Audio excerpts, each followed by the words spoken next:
सबसे पहले मैं स्टेटमेंट पढ़ने लगा हूं, आपने स्टेटमेंट को अच्छे से समझना है। अगर आधी स्टेटमेंट समझ आ जाए तो आपको आधा क्वेश्चन भी समझ आ जाता है। ये आपको मैं कई दफा बता चुका हूं। लेट फर्ज किया Q and R be the 2 point on the same bank of canal. Canal किसे कहते हैं? एक नदी को। ये आपके सामने मैंने एक छोटी सी नदी बना दी। वो कह रहे हैं नदी के बैंक कहते हैं किनारे को, बैंक ऑफ कैनाल, नदी का किनारा। वो कह रहे हैं जी नदी के किनारे पर 2 पॉइंट हैं, उनका नाम है क्यू और आर। क्या नाम है उनका? यानी ये नदी है, ये उसका किनारा है, यहां पे 2 पॉइंट हैं, एक का नाम है क्यू और दूसरे का नाम है आर। सबसे पहले उन्होंने ये कहा the point P is placed on the other bank straight to the point R. Point R के बिल्कुल सामने दूसरे किनारे पर एक और पॉइंट है जिसे हम पी कहेंगे। जिसे हम क्या कहेंगे? समझ आ गई क्वेश्चन की? उन्होंने कहा था जी एक नदी है, नदी के एक किनारे की तरफ 2 पॉइंट है, उनका नाम क्यू और आर है। आर के बिल्कुल सामने एक और पॉइंट है दूसरे किनारे पर जिसका नाम क्या है? पी है। Find the width of the canal. आपने कैनाल की विथ यानी इसकी चौड़ाई जो है ये मालूम करनी है, ये आप मालूम करेंगे। और एक उन्होंने क्वेश्चन में इसकी जो डायगोनल एरिया है इसकी वैल्यू दी हुई है 13 मीटर। क्वेश्चन की समझ आ गई क्या था? अब मैं आपको एक दफा क्वेश्चन एक्सप्लेन कर देता हूं। क्वेश्चन ये था बेटा, इधर एक नदी थी जी, एक नदी थी, नदी के एक किनारे की तरफ 2 पॉइंट थे, उन पॉइंट का नाम था क्यू और आर। और क्यू और आर का जो फासला है उन्होंने दिया हुआ है जी 5 मीटर। ठीक है बेटा। अब उन्होंने कहा था कि आर के बिल्कुल सामने दूसरे किनारे पर एक पॉइंट है पी, और पी से क्यू तक का जो फासला है वो 13 मीटर है। आपने ये फासला, ये चौड़ाई जो है इसकी नदी की फाइंड करनी है। अब अगर आप थोड़ा सा गौर करें तो एक ट्राइंगल बन गई हमारे सामने, और थोड़ा सा और गौर करें तो ट्राइंगल की 2 साइड की वैल्यू भी गिवन है। इसका मतलब है ट्राइंगल की 2 साइड की वैल्यू गिवन है, तो तीसरी साइड हमने फाइंड करनी है। जब भी आपके सामने ट्राइंगल की 2 साइड की वैल्यू गिवन हो और तीसरी फाइंड करनी हो तो उसके लिए हमारे एक अंकल थे या चाचू थे, उनका नाम क्या है, वो वाला थ्योरम यूज कर लेंगे। अंकल पाइथागोरस थे ना, उन्होंने हमें ये जो है इन ट्राइंगल को हल करने के लिए एक अपना थ्योरम दे दिया, एक फार्मूला दे दिया, उसके जरिए से हल करेंगे। और वो थ्योरम क्या है वो हमें बताएंगे मोहसिन भाई। पाइथागोरस का थ्योरम बेटा बताओ। एच किसे कहते हैं? पूरा वर्ड बोलो। हाइपोटेनस का स्क्वायर प्लस परपेंडिकुलर का स्क्वायर। अब बेटा देखें, ये बेस हो गई, ऐसे ही है ना। जो डायगोनल लाइन होती है इसे क्या कहते हैं? ये हाइपोटेनस हो गया। तो ये क्या हो गया फिर? इसका मतलब है हमने परपेंडिकुलर फाइंड करना है। ठीक है, तो फार्मूले में वैल्यू पुट कर देते हैं। सबसे पहले हाइपोटेनस की जगह पे हम क्या लिख देंगे? 13, क्योंकि हाइपोटेनस के ऊपर स्क्वायर है तो यहां पे मैं 13 के ऊपर भी स्क्वायर लगा देता हूं। आगे इक्वल, बेस की जगह पे मैं 5 लिख देता हूं और ऊपर लगा देता हूं स्क्वायर। ठीक है भाई।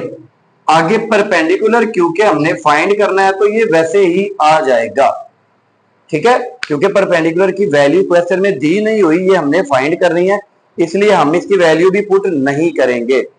अब 13 का अगर आप स्क्वायर लें तो कितना आएगा?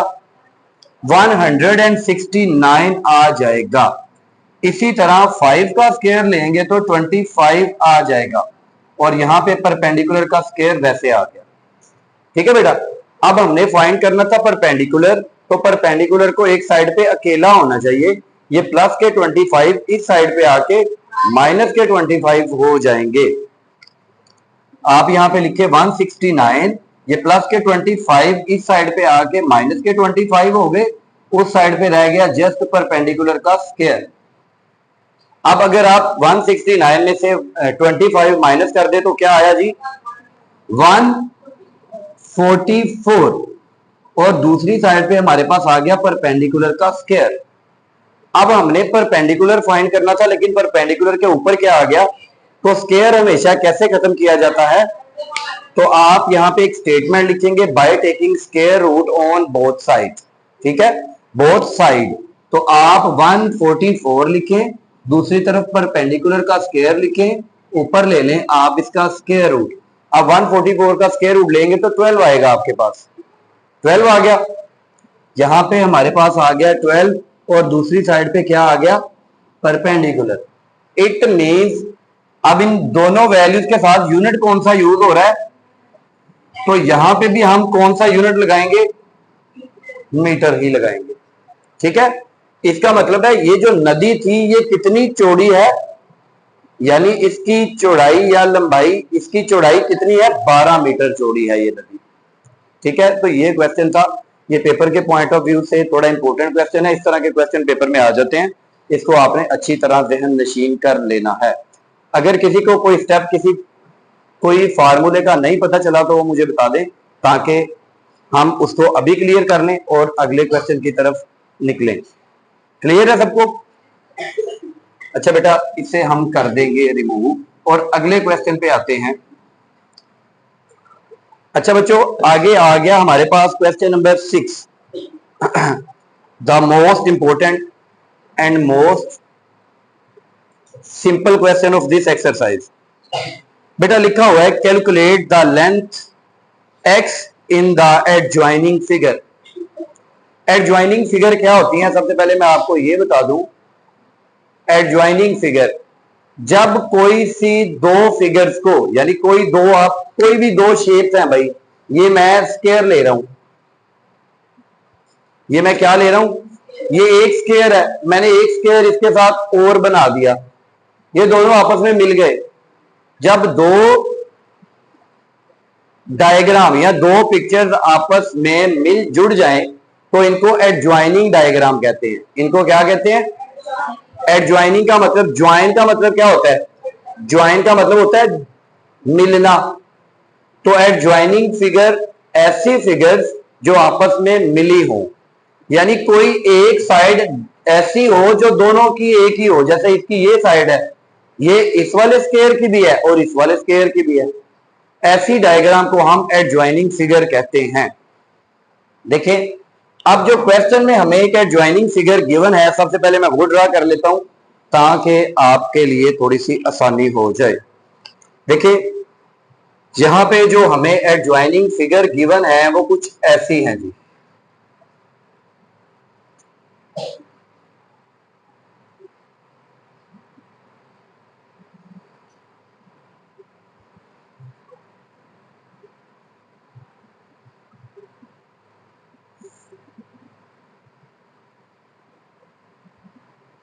अब इसको अकॉर्डिंग टू बुक जो है हम लेबल कर लेंगे, A B C D and 10 centimetre, X 8 centimetre,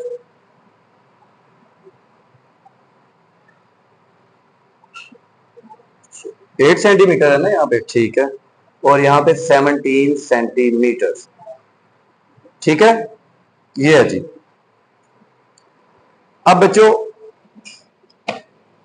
question में उन्होंने हमें कहा था कि x की वैल्यू, यानी इस साइड की वैल्यू फाइंड करें।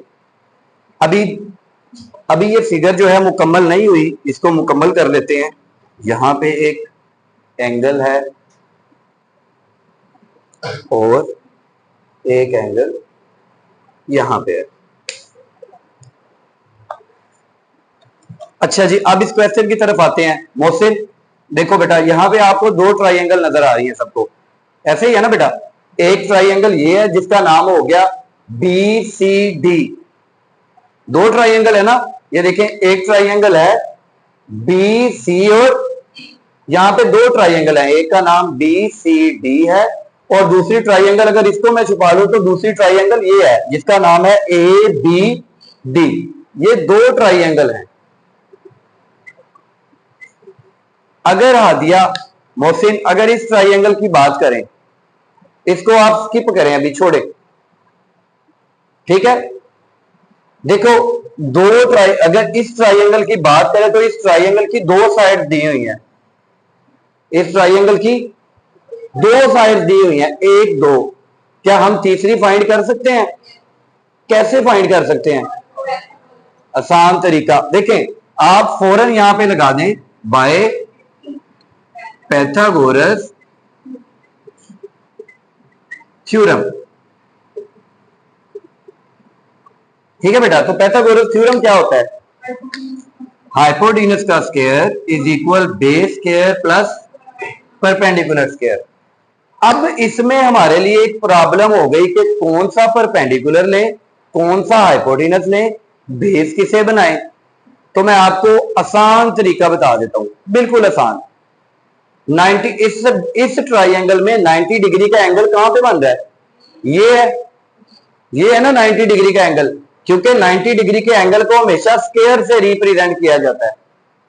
ठीक है, ऐसे सीधी लाइनें लगाई जाती हैं, जैसे यहां पे लगी हुई है। तो 90 डिग्री का एंगल हो गया ये। आपने हमेशा याद रखना है 90 डिग्री के सामने हाइपोटेनस होता है।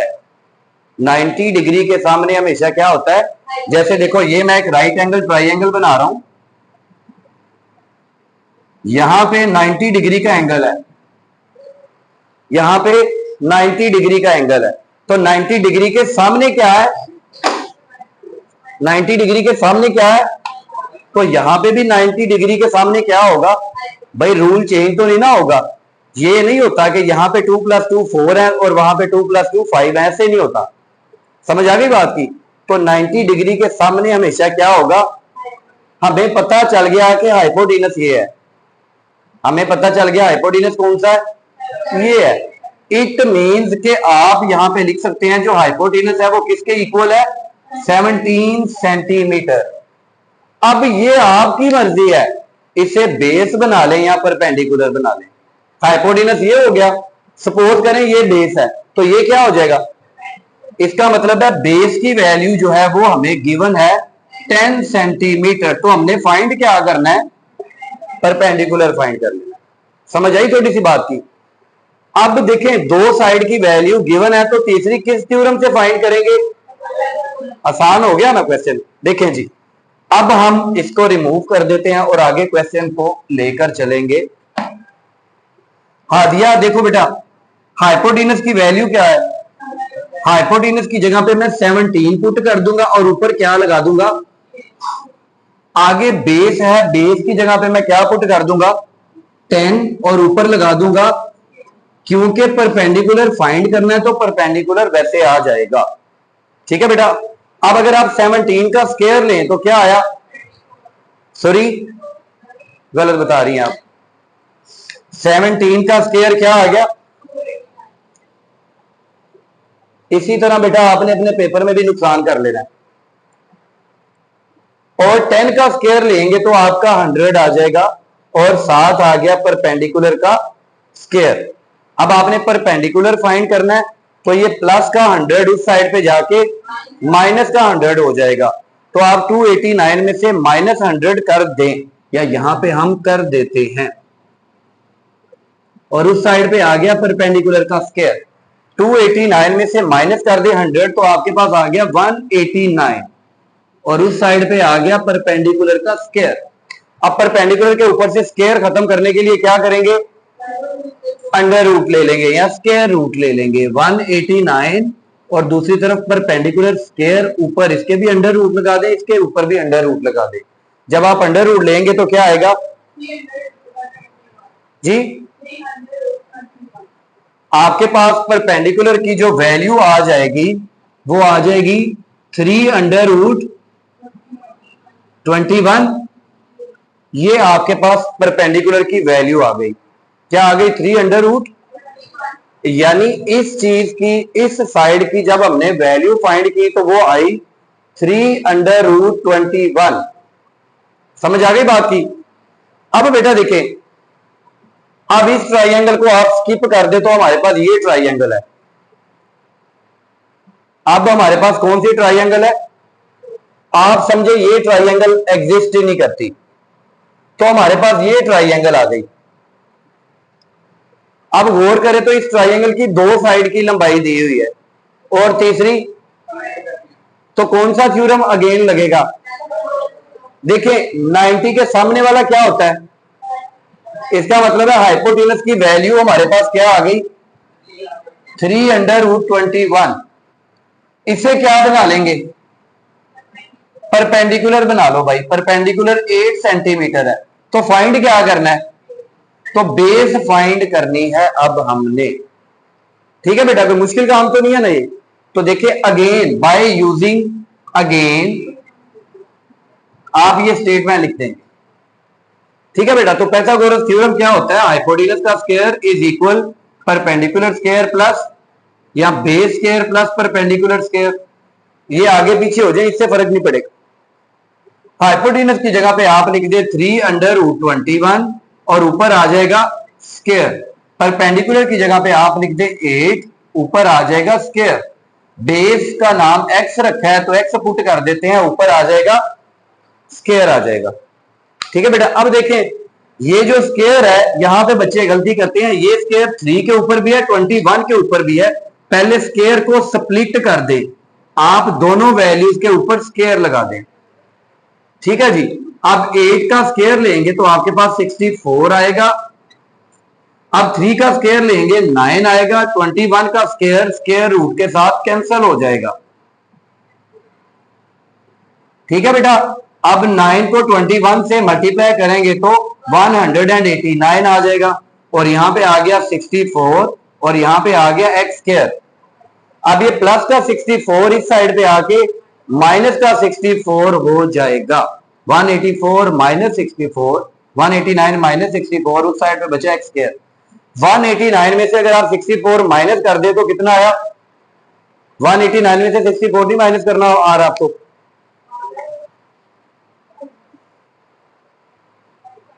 125 आ गया यहां पे और इस साइड पे आ गया एक्स स्क्वायर। अब इसके ऊपर से स्क्वायर खत्म करेंगे तो क्या करेंगे? स्क्वायर रूट ले लेंगे दोनों तरफ। आप इस तरफ भी स्क्वायर रूट ले लें, आप इस तरफ भी स्क्वायर रूट ले लें। ये स्क्वायर रूट इस स्क्वायर के साथ कैंसिल हो जाएगा और 125 का अगर आप स्क्वायर रूट लें तो क्या आया? 5 अंडर रूट।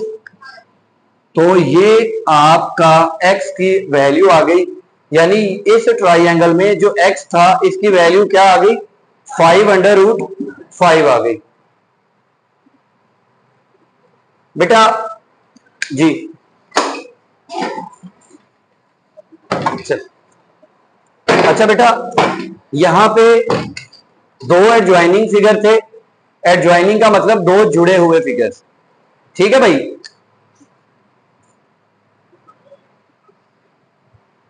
आपने पहले इन दो साइड्स की मदद से तीसरी साइड फाइंड की, फिर इन दो साइड की मदद से ये वाली तीसरी साइड फाइंड की।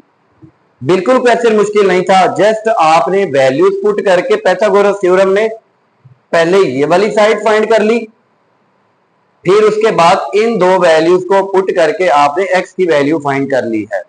मुश्किल क्वेश्चन नहीं है ये आपको कंफ्यूज करने के लिए। देखिए आपके ज़हन में ये भी आ सकता है कि पहले हम इस ट्राइंगल को हल कर लेते, लेकिन अगर आप गौर करें तो इस ट्राइंगल की दो वैल्यूज गिवन नहीं थी, एक गिवन थी, तो इसलिए हम पहले इसको हल नहीं कर सकते क्योंकि इस ट्राइंगल की दो वैल्यूज गिवन थी। हमने इन दो को इस्तेमाल करके इसकी तीसरी साइड फाइंड की, फिर इन दो को इस्तेमाल करके x की वैल्यू फाइंड कर ली। बिल्कुल आसान क्वेश्चन था और ये इस पूरी एक्सरसाइज का सबसे इंपॉर्टेंट क्वेश्चन था। अब अगले क्वेश्चन की बात करते हैं हम। किसी को कोई प्रॉब्लम तो नहीं है इस क्वेश्चन में? बेटा बता दें जरा मुझे। भाई मोहसिन भाई, आप ही हो, आपको आप भाई कुछ कुछ सीखने की कोशिश किया करें। आप भी न्यू है तो आहिस्ता आहिस्ता इंशाल्लाह आपकी भी एक लाइन बन जाएगी। अच्छा बेटा, अगला क्वेश्चन है